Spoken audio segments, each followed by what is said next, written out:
3.5 million. Yes, that is the number. That is the big number. We need to build that many more homes, according to CMHC, on top of what's already being planned by 2030. And guess what, my friends? We don't have a plan for that. We've never built that many homes before here in Canada. Well, this is something we talk about with our good friend and mortgage broker, Mr. Dion Begg, right after this.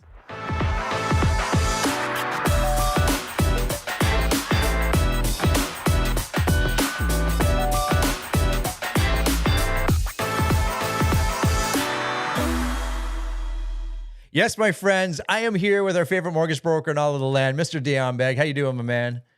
Hey, Gary. Great, man. How you doing?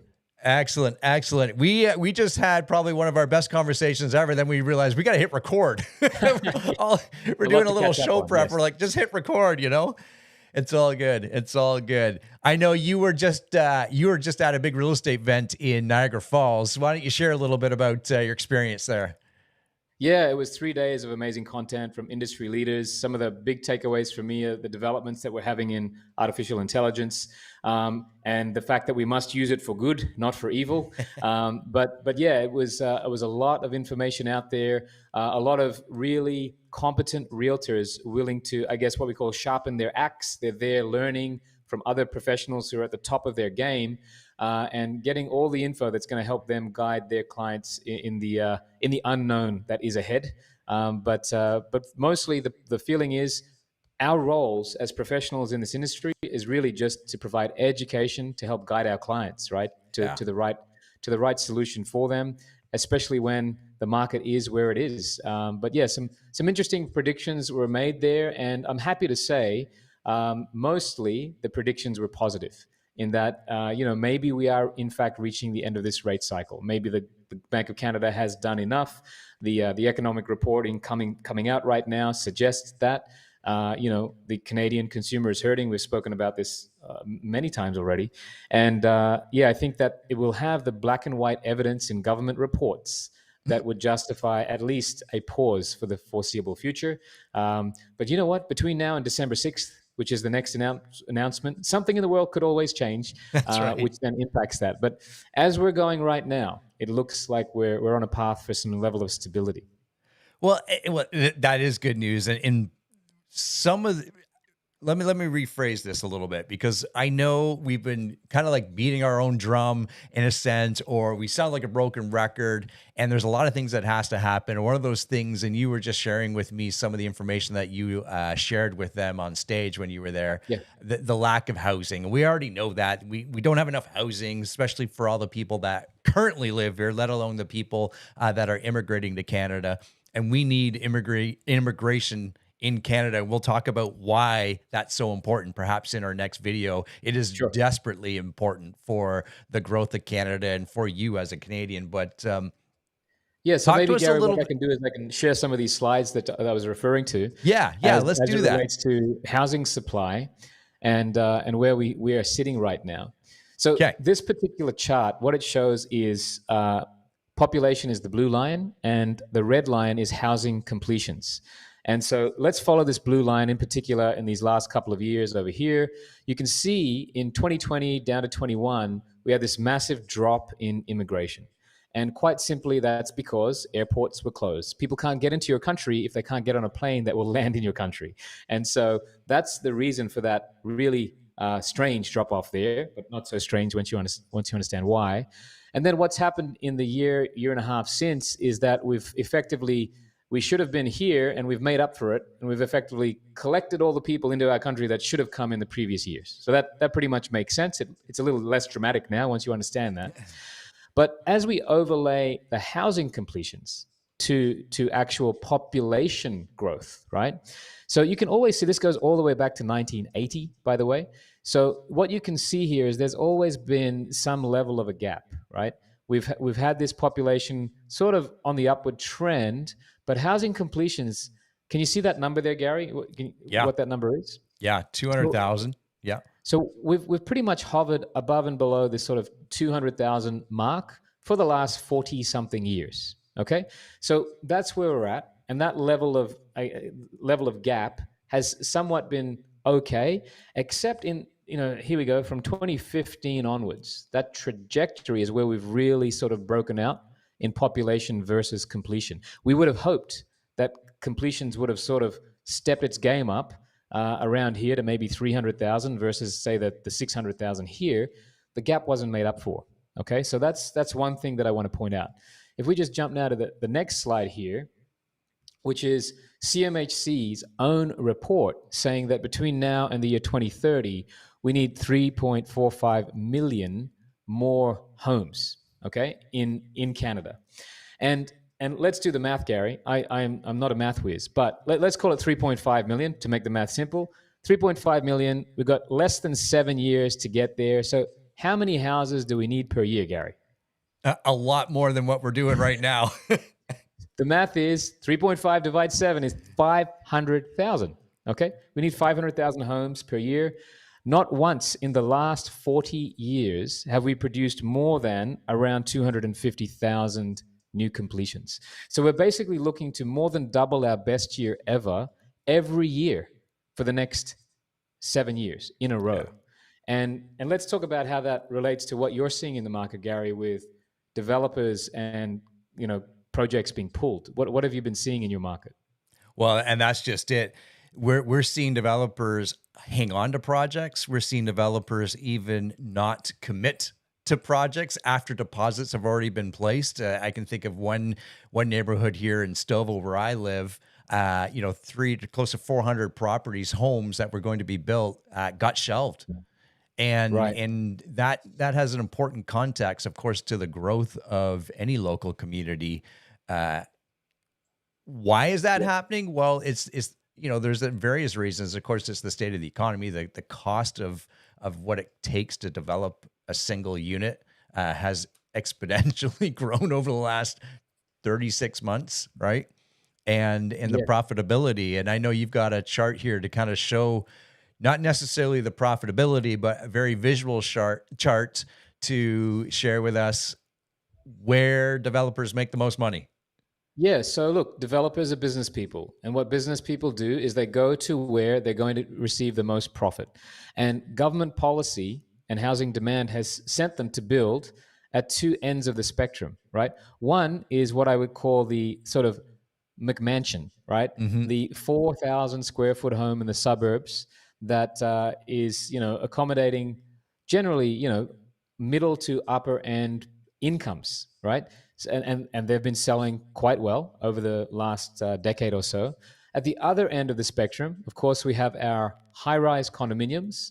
And as people can probably appreciate, land is finite, but if you keep going up and up and up and up, you can create more property, more units for sale on the same piece of land. And so that has been, these two extremes have been where the builders have found it to be most profitable. And so what this graphic is showing is the missing middle, which hasn't been served to the extent that it should have been in order to create the type of housing that people actually want to live in, because not everybody can afford these larger homes, and families of four can't live in 600 square foot condominiums. Have you found this challenge yourself, Gary, when showing people like properties, and how do they get into the property market with their needs for their families? Yeah, well, that jump from the condo to a detached home is 3 times the cost. Yes. Right. Right. It really is. In most cases, maybe I over exaggerated there, but it is definitely at least 2 times the cost. Yep. And where we're starting to see developers build, definitely over the last 5 or so years, is kind of, if you're looking at your chart there, your mid-rise or that far end, the condo towers, and I know people have seen it, that triple stacked or that live work area where we're seeing how many units can we fit into a small parcel of land going up 3-4 stories at best. Because it's a scale of economy. They want to fit in as many units, the developers, where they can, so they can make their profit. We're in a nation where you can make profit. Let's not throw any shade on the developers. And they work within the confines of what the government policies have provided them, right? And I know this to be a fact as well. We're seeing some of the large real estate holders in Canada, like your RioCans and some of your Yes. other developers or holders, I should say. And if you think of RioCan owns many office towers in the downtown cores. They also own commercial units or resale units in a sense where think about your local, Metro Plaza is probably owned by Yep. RioCan. Yep. They own some malls. And what do malls have? They have a People and tremendous jobs. people, right? Yeah. Food Tremendous court. You'll find footprint me in the food court. and food court and jobs, right? Yes. What they don't have is residential units. Correct. Yes. And we're seeing RioCan now look at their portfolio, and instead of acquiring more land, which they already own, and maybe it's only 4 or 5 stories high because of the mall heights or what have you, they're looking at putting, 15, 20 stories on top of that for residential. I think to me that makes sense, right? Yes. And You said Gary, land is finite, so let's yes. redevelop, or let's always looked at best and highest use, right?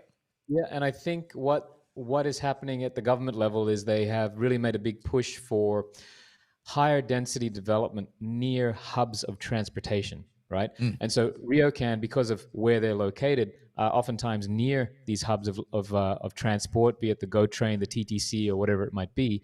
And so it makes a lot of sense for that to happen in those locations, especially if the government is assisting with approvals and expediting that, which my understanding is that that's what they want to do. And I've also seen this at Pickering. Pickering has a large town center, which is a mall, Yes. and they've got a master plan community coming up in that way. Again, for the very same reason, they're putting these condo towers right next to this mall, which happens to be right next to the Pickering GO station. And their plan there, I think, is something like 60 acres of redevelopment, 10 plus towers in the years ahead. But yeah, if I just jump back to the RioCan for a minute there, Gary, what I've also heard is that a lot of people after COVID and a lot of businesses have realized that some of their workforce does not require a place to actually come into work every day. And so I've got a lot of friends in the commercial world, realtors in the commercial world, who are really saying that, yes, they're seeing a dramatic decrease in leasings. And when people are reaching the end of their lease, they are not renewing. Have you heard the same? Oh yeah, for sure. Yeah. On the Yeah. commercial side, we're talking. Yeah. Exactly. And so what seems to be a logical idea here is, okay, well, why don't we take those office towers, which are now not in demand for office space, and convert those into residential towers? And that makes a lot of sense. However, from a lot of the reports that are coming out, it seems that those buildings can't actually easily be converted from commercial to residential. In particular, it has to do with things such as location of plumbing, and sewage supply, as well as load bearing, as well as the type of windows and ventilation that are in there. And so the feedback I've been hearing is that as much as it's a wonderful idea, it's almost actually cheaper, easier, faster to demolish those buildings and actually build from the ground up, which sounds sad, but again, it all comes back to economics and speed. So if that's what it is, that's what it is. That's what it is.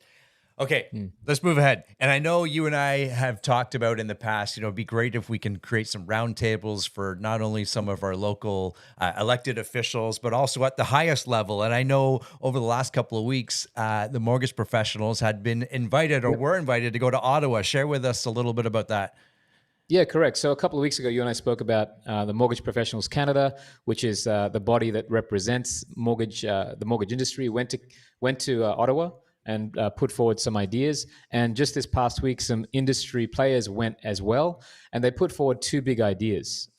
One, which I agree with strongly, is the reintroduction of longer amortizations on insured mortgages.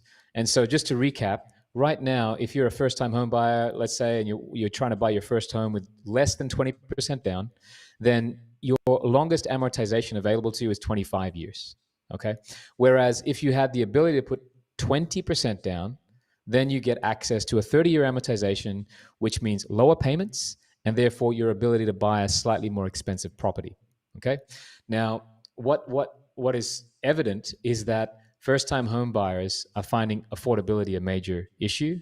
And that extra 5 years of amortization may be what gets them into a property versus has them continue as tenants for many years to come. So I think that is something that I can certainly get behind. It makes a lot of sense. A lot of people say, well, these people are going to be in debt for longer, but every other homeowner is right now taking a 30-year AM. And as we've spoken before, at the bank level, they're extending renewals out to 35 plus years, right?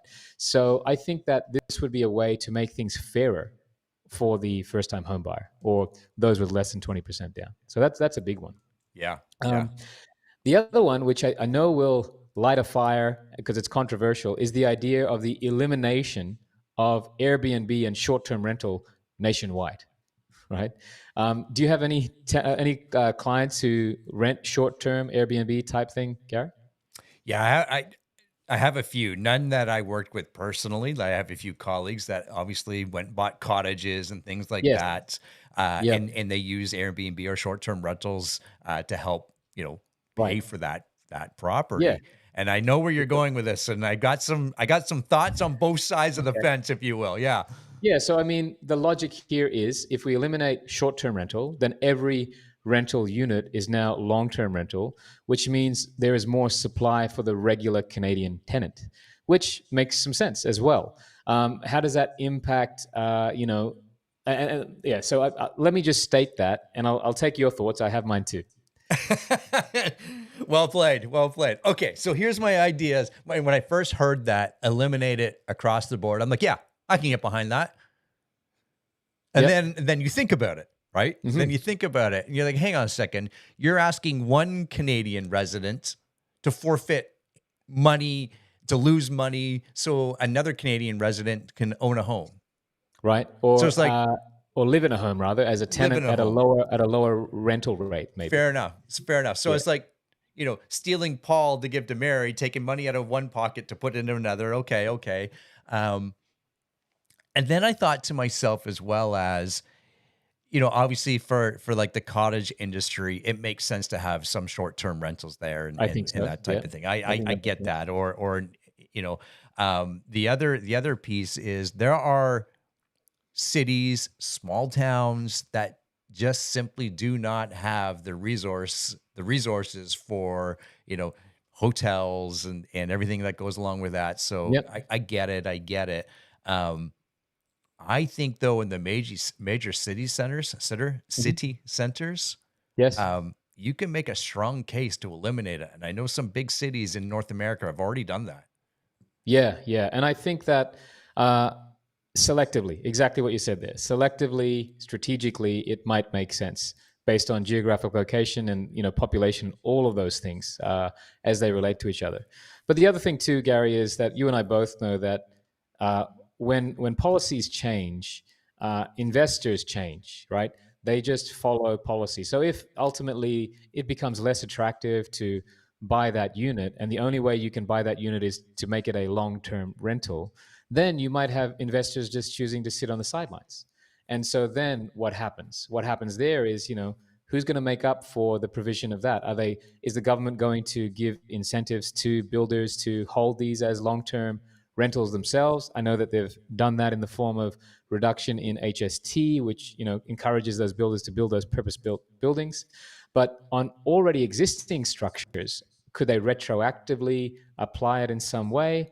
And yeah, I don't think that it's going to be an easy transition to something like this. There'll always be pain with a choice like this, and there could be some investors who lose their shirts as well because they had bought something with a certain rental income expected, and if they're forced to bring that property to market now as a long-term rental and they lose, let's just say $1,000 a month, then does that send them bankrupt? Does that then make that property devalue for them? Are they losing out as well? So yeah, the whole robbing Peter to pay Paul, so to speak, is Yeah, in play there. yeah. Now there are elements out of the Airbnb perspective that I totally get, and we got to lock it down. Like the whole Airbnb arbitrage scenario, that has to go. And if you don't know what that is, it's somebody at one point got smart, and thought they were smart and did this. I'm gonna go lease a property from Dion. I'm gonna go lease another property from another friend or another landlord, and my lease rate, we'll call it at $3,000 a month for Yep. these properties per property. And I'm going to go list them on any short-term rental site like Airbnb or Yep. what have you, Verbo and everything else. And I'm going to make $5,000 a month. So I clear 2,000. Yep. Yep. And again, they're just players in the market playing what the market is saying to do, right? Yeah. Yeah. So it wasn't against the law, right? Yep. Now it might be, you might have some landlord tenant issues there with the specific landlord. However, you created the sandbox, and that's what came out of it. So to me, that's a very risky environment to be in if you're the person doing that. That to me needs to go. That needs to be cleaned up, obviously. And we can do things like licensing and things like that. How does a license work? Well, in order to have a license for short-term rental, you need to be the owner of that property, and Yes. that's pretty easily verified, right? Yep. So And look, interesting things, right? I'll tell you, even prior to this week, though, and for the last couple of years, we've had clients say, "Oh, we're thinking of doing Airbnb." I've always said to them, "Look, this is something that could change overnight. Government policy could change your ability to rent that short term overnight. Therefore, you should always try and make your decision based on regular conditions, right?" And so I know that we've had those deep conversations with our clients, and most of them are prepared, even though they might be dabbling in that right now. But I would say to anybody going forward, knowing that this is on the table for discussion at government level, I would say don't be rushing in to buy your next Airbnb. Yeah. Yeah. Yeah. Mhm. For sure. For sure. Lots of good stuff. And I know over the next coming weeks, we're going to talk about some more in-depth stuff. It's important to stay educated in this environment, because we didn't even talk about Deanna. We're going to wait till next week, maybe, Okay. the number of sales and where we're going with Oh that. yes. And that's okay though, because it's important as we get prepared for our next interest rate announcement. And definitely the holiday season, we're going to see some obviously increased spending. So what does that do to our GDP and everything else? We'll stay on top of that the best we can, Dion and I. But remind us how people can get a hold of you, Dion. Yeah, kangamortgage.ca or on Instagram at the Dion Beg. The Dion Beg. There you go, my friends. That's Dion Beg. I'm Gary McGowan. We'll see everybody on the next episode. Goodbye for now.